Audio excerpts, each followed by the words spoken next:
The topic that we're going to look more deeply into this week is energetic cords. So, whenever we have a deep emotional and energetic connection with someone, there is a cord that is formed with this person. And the reason why I wanted to look deeper into this specific topic is I had a question come up recently, which was that I have done a lot of work to break my energetic cords, but they're not broken. So what am I doing wrong? Okay, so first I want to define when is it important to ritually release people from our life and to do it in so that we are cutting these energetic cords. So this is when you're in a situation where either you're moving on from a love relationship, a work relationship, or you're even changing, let's say, relationships in your family, and you want to sort of redo the way that you are interchanging with specific individuals. What can be really powerful is whenever we move into ritual, whatever form of ritual you prefer, it's a very clear and big way of being in communication with the universe, with your guides, with angels, with the whole scene, right? It's a real clear way of saying, this is what I want. So that's why ritual is so important. So we can add in ritual of adding in cutting off energetic cords to really help us in releasing relationships that we no longer would like to be involved with. So let's say you have a relationship where the boundaries aren't healthy, or it's addictive, or it's just time for you to move on. This is when we do this. So if you want to envision yourself having an energetic cord to someone, let's say it's an old lover that you're really wanting to let go of. So you feel that energetic cord, which is real. It's connected through thought and emotion and lots of intense history, right? And so what you can do is you can just move throughout your day and you can just work on severing and just really releasing and letting go of that cord and just kind of letting it be released. Now you can do that with envisioning it with fire. You can use a waterfall and cleanse yourself and cleanse the other person.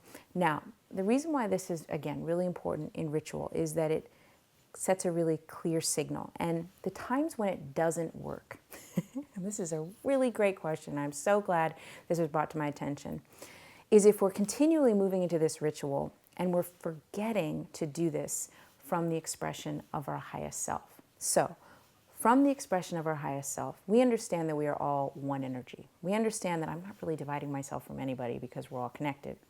Yet, we also understand that we're in the human plane, so sometimes not texting, not calling, not being in connection with someone is a very real thing. So this is just a ritual to help us solidify that in the 3D world.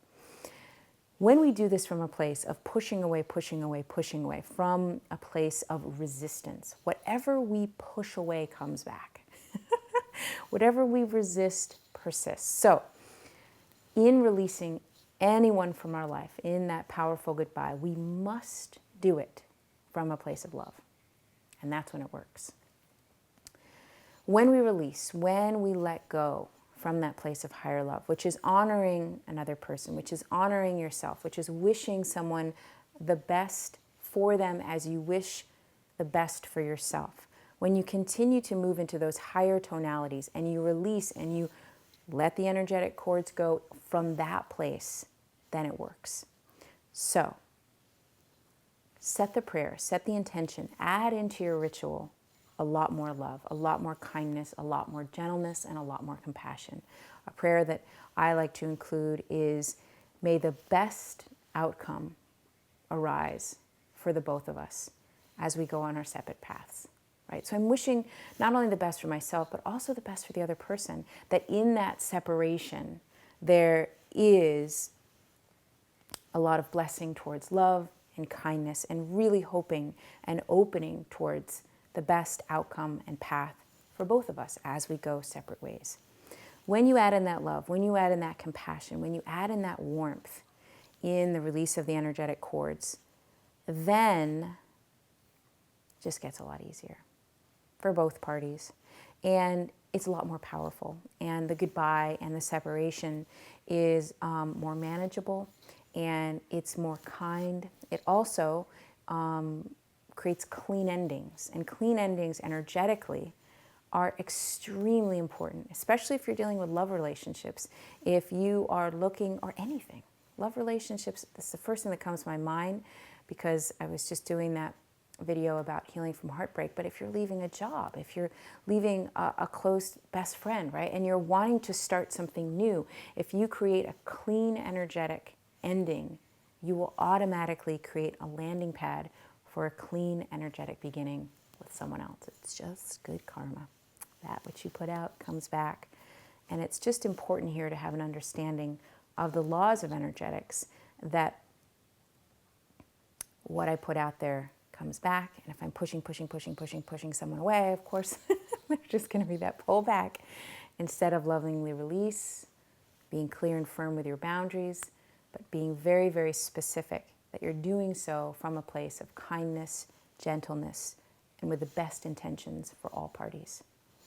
I'm setting the intention that from this point forward, any goodbyes that you're facing are filled with a lot more love, filled with a lot more compassion, filled with a lot more clear boundary, and a wonderful, kind, and intentional understanding of the ways that you can release friends, of the ways that you can release relationships, release whatever it is that you are needing to, from the place of doing so in the deepest and highest connection with your highest self. Sending lots of love your way. Bye-bye.